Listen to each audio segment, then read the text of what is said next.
Welcome to Community Capital, a podcast about visionary founders and dedicated community builders who are shaping the future one connection at a time. I'm your host, Zehra Naqvi, head of founder community at Republic.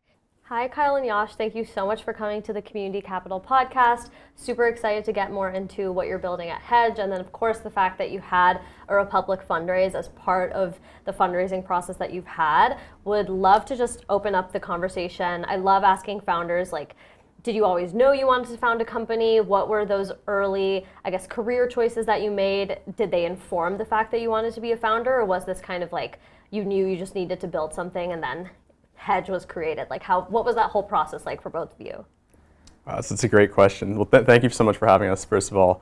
At least for me, I would say the answer would be definitely no. I was pre-med and doing oncological research. I thought I was going to be a doctor before starting this company, so it was completely by accident, I guess, that we fell into this, and more of we saw a problem that needed to be solved, people that needed to be helped, and fundamentally didn't believe that the incumbents were going to do anything to serve the demographic that we're trying to help. And that was really the impetus of what had kind of kicked all of that off. And we can, of course, get into the story in our own backgrounds, but I, for one, had no idea I was going to be going into business, and my background definitely was not going to lead me towards that. Yeah, same here, honestly. So thank you again for having us here. I was going the traditional finance route. My goal was investment banking. And then during COVID is when we started getting more into startups, tech, started learning more about it. And then we also realized this problem that we had, between our friends and us, when it came to investing and getting into investing. And so that's what really led us into Hedge and starting the company. And no, I never imagined starting, a company right out of college. And so it's been a really fun experience so far. You had a little bit of that entrepreneurial kind of background though, right, with your parents. Your mom is at the hairdressing business. She's killing it. Yeah. My parents are both immigrants. They came to the U.S. 26 years ago, and they've absolutely killed it. My mom started her own salon, her own business.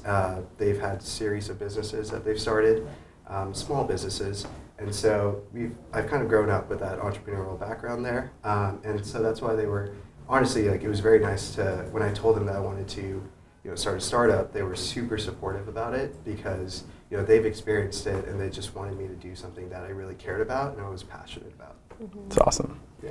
And when it comes to, I always love asking founders, did you have one moment where you both kind of realized, okay, we're going to go do this, we're going to start Hedge, or was it just kind of a gradual thing? And I feel like, Yash, you kind of referenced the fact that you recognize that this was an issue with your friends when it came to investing. So was there that one moment where you kind of looked at each other and you were like, are we going to do this? Or how did Hedge really come into fruition? That's such an interesting question. We did have one of those kind of moments, but it was, I think, kind of the culmination of a years long experience that really got us there. So I guess to give the Spark Notes version of our story, we each opened our first brokerage accounts the day we turned 18, didn't grow up wealthy. There was no one in our communities that could kind of show us the ropes to investing, so we didn't really know how to get started. And I think the industry as a whole has spent a lot of time figuring out how do we make it super easy to open up a brokerage account, how do we make sure that people can submit an order ticket in 2 seconds. But we haven't thought a lot about how people actually start to make that decision in the first place to become an investor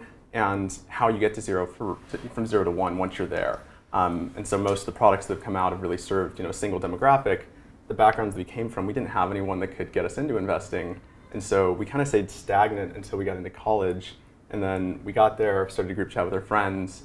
We came from all different walks of life, learned to invest together. But the products that were being offered to us were largely gambling platforms. Mm-hmm. And they were siloed, so we couldn't invest together.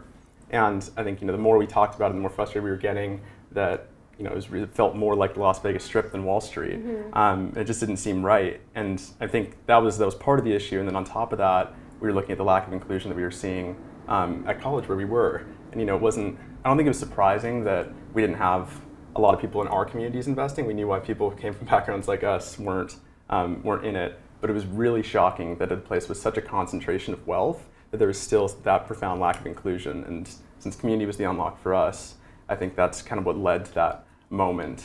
Yeah, and I think this is another question that I feel like founders don't typically get asked, because it sounds like, okay, you had the moment, you knew you were going to start the company, and then I just kind of feel like we gloss over all like the branding and like the legal stuff and the way that you think about actually setting up the company, and then it's like idea, and then company is ready, brand is there, everything's kind of perfect.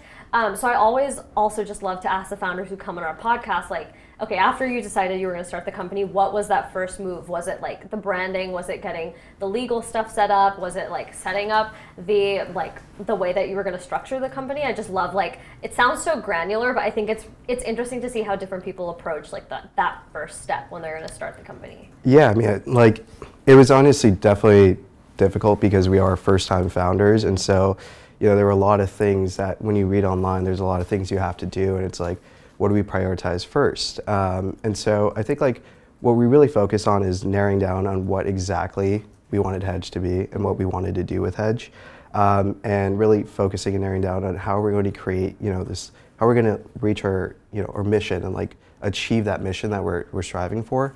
And then, you know, setting up the legal structures, all that kind of came after that. But it was more just narrowing down on like the structure of the company, what we wanted the product to be. And so, yeah, that's what we really focused on. We definitely spent some time early on, probably too much time on the legal stuff. It was a little bit out of necessity to begin with. I think the only part we probably left out of the story is we did have a friend that got us into startups who actually just started his own business a few months ago. It's an awesome company in data. And so like he was going into investment banking. It was the end of the pandemic. And he kind of came to us with this idea. It's like, hey, I kind of want to start a company before I go.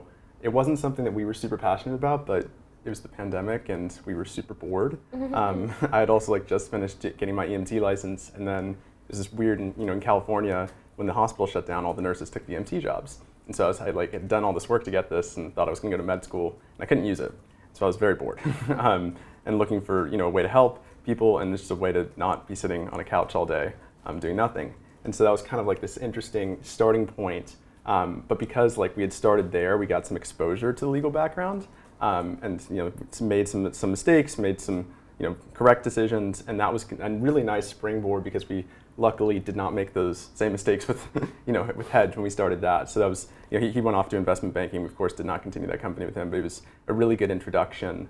And then we spent a ton of time digging down on the regulatory stuff because the framework for group investing really didn't exist. And you know, we tried everything that did exist in the space. We went through LLCs, we went through joint accounts, and there was no regulatory framework that really made sense. And so we had to build it from the ground up.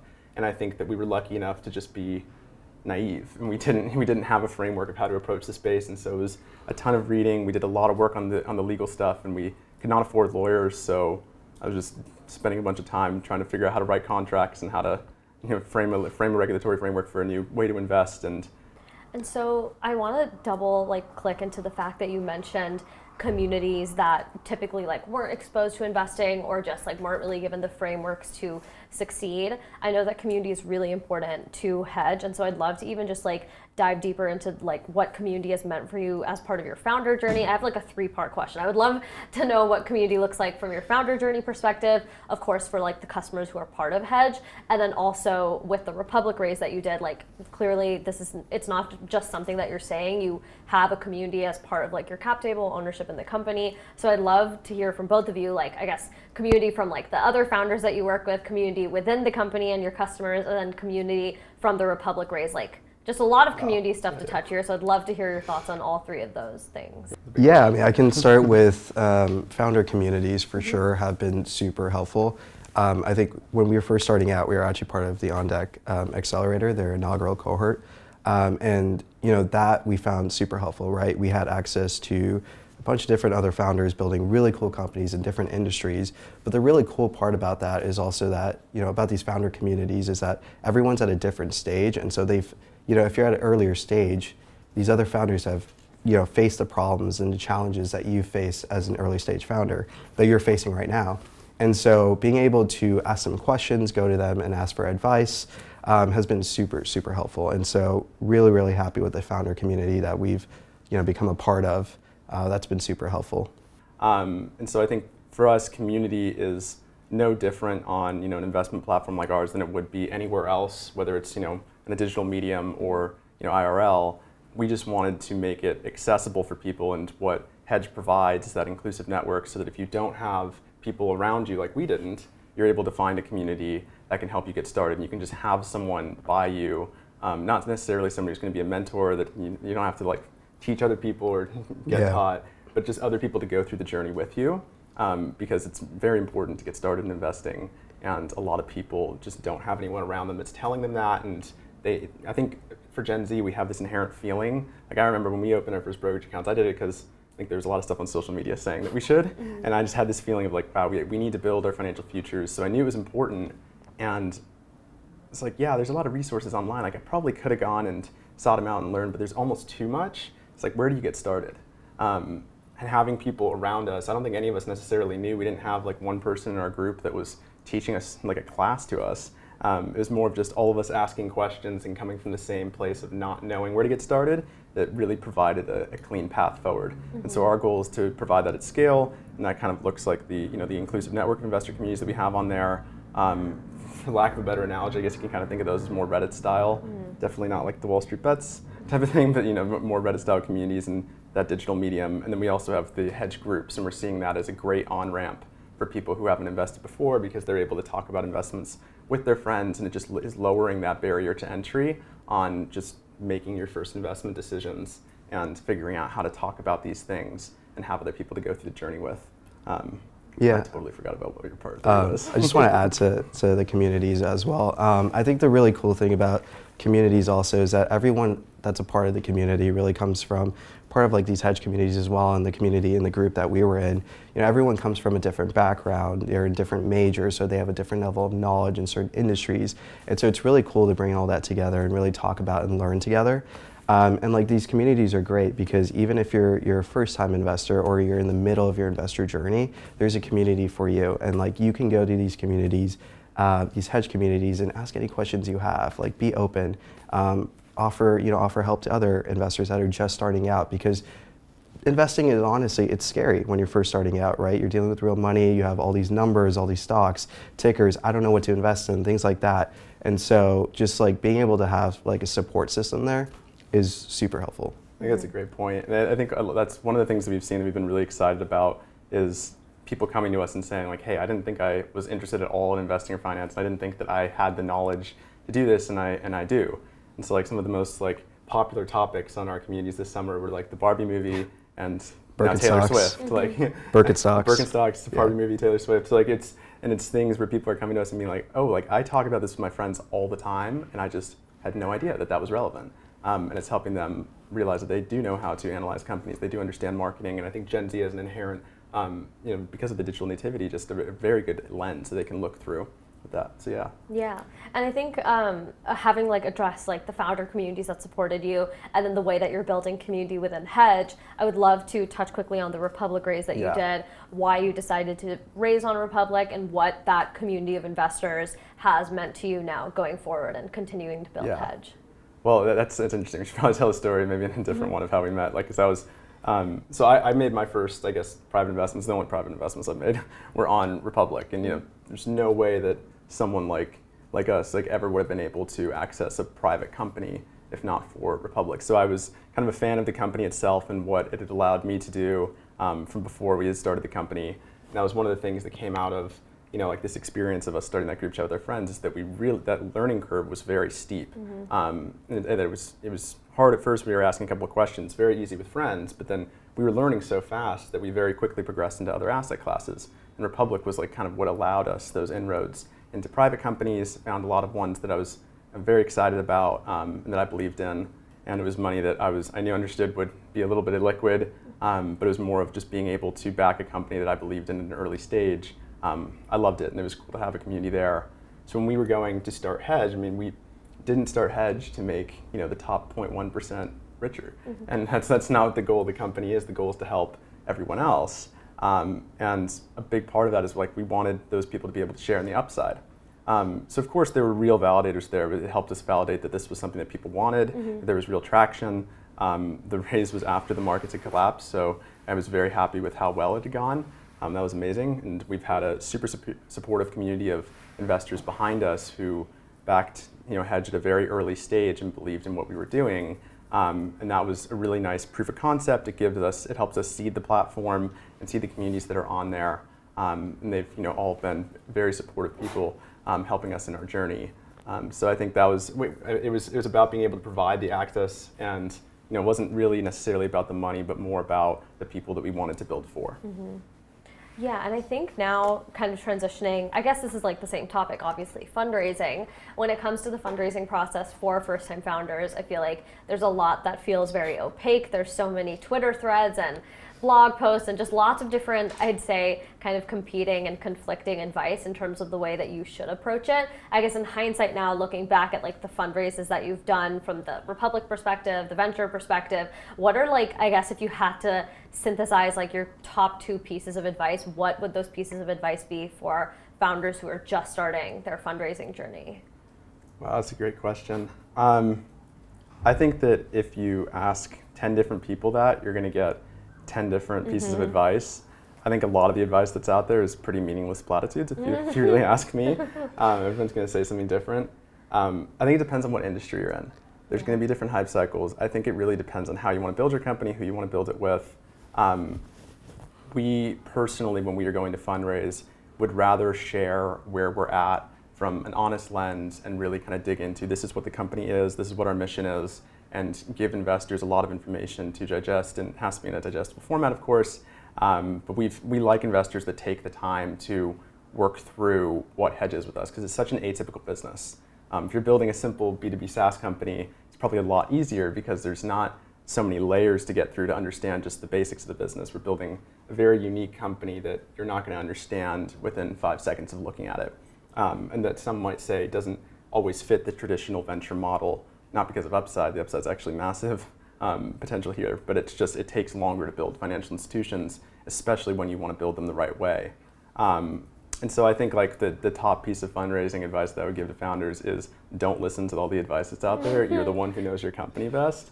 There are like a few baseline pieces of advice that are helpful. Don't be sending like a bunch of mean emails. I don't know, like it's pretty basic. But I think if you're a founder, if you're pitching your company, you're going to get the game. Just join a founder community, get some other founders to kind of teach you the ropes, and then from there you'll have no problem at least running the process like it should be run. Mm-hmm. Yeah, I mean, when it came to fundraising, we learned a lot from our founder community. Mm-hmm. We started fundraising before we were into this founder community, and the fundraising experience after that founder community was just a lot better because we just got a lot of helpful advice, how to talk to investors, how to pitch the company. I think it's important to have your story down when you're fundraising. Why did you start the company? Why do you care about it? What's your mission? Why are you passionate about it? Things like that are like, especially when you're in the early stages, investors are investing in the founder at the end of the day, right? They want, they're betting on you and succeeding. And so they want to make sure that the founder really cares about the company, about the product, the mission, and is going to stick by it even in the hard times. Because being a founder, it's not all rainbows and sunshine. It's hard. There's a lot of uncertainty. And so I'd say that's really important. And then also when you're starting out the fundraising process, lay it all out. It's important to like plan it because it can, depending on your like fundraise size, things like that, it can get very hectic. And so just make sure you have all your meetings planned out. The timeline you want to set for when you want to close the fundraise, things like that. I'd say really plan it out. Yeah, sure. I think our fundraising journey was interesting too because we saw a lot of market cycles. Mm-hmm. We raised, I think, like probably like a third of the money that we raised was before the markets crashed, and those markets were very fun to fundraise in. I won't lie. It was really easy and fast. Now I think, saw the crash coming, and kind of when we had first started the company, and just a lot of what was going on didn't make sense to us. So we turned down money at ridiculous valuations because it didn't make sense. We were like, we don't want to shoot ourselves in the foot here. And then we raised, most of the money we raised was after the markets collapsed. What I did notice is that the quality of investor went way up. Mm-hmm. People were doing more due diligence. They were spending time with the companies. Yeah, it got harder to fundraise, I think, for everyone. So no one can really deny that. But the quality, I think, has also gone up. So that's been great. You've had people with real conviction and not just kind of throwing money around. And there's, I think, better companies too. Mm-hmm. But for founders that are trying, I guess, like the things are pretty simple. Be able to explain your company super fast. People are not going to read essays. Have a decent deck, and just run a good process and ask for warm intros. I think it's the number one thing. Tap your network. Cold outreach is tough. We heard, and if you're like out there and someone's listening to this and you don't have warm intros, we had zero. We did not come from these backgrounds. We heard probably 150 no's before we heard a yes. The day that money came in the door, I think 7 days later, we raised our first round. It was an accelerator check. So like that, we just needed kind of one person to believe in us. And a lot of people, when we were getting all those no's, just kind of told us, they were like, we love the idea, but when we started fundraising, we were 20 years old. We couldn't even step foot in a bar. We were telling people we were going to build a financial institution, that there's been maybe 5 or 6 of these built in history. Most people did not believe us, obviously. And in retrospect, I think we were definitely very blessed to get here. We probably should have died a long time ago. So I think there's a lot of different advice you're going to get, but your company, you're going to do fine, and don't let the no's get to you. And so the last question that I love ending our conversation on is, and people definitely sometimes take a pause to think about their answer, but if you could use one word to describe your entire experience being a founder, what would that word be? And so far we've had like 12 people and none of them have said the same word. So I'm interested to see if we ever end up getting overlap, but everyone's had different words so far. I'd say, honestly, grateful. I think, just getting to where we are today, it's been tough. I mean, we don't come from the backgrounds. We're two 22, 23-year-olds.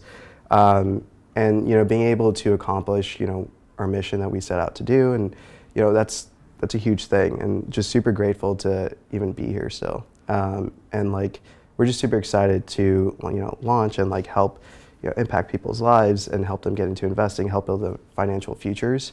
So yeah, just grateful. I think we found great people to back us that believed in what we were doing. And I think we have no doubt in our minds that nobody else is going to be given this opportunity to do what we're doing. This is a demographic that needs to be served. And the fact that we have the opportunity to be there for so many people who need it, because we needed it, is really special. And so we feel very fortunate to be where we are. We have an amazing team around us that they all probably should work for much better companies that are further stage, but they're all phenomenal. And so I think that we've been surrounded by great people. We've gotten this far in the journey. We've been in private beta for about 7 months, which has been going amazing, and we're gearing up for a full public launch in January. So I think we're super excited about all that's to come, and are very grateful for all the people that have helped us along the way, including all of our investors, our team. Republic, it's been phenomenal, and we definitely would not have gotten here without the people that are around us. Yeah, big shout out to our team, partners, investors. You guys are all amazing, believing in us from day one, so thank you.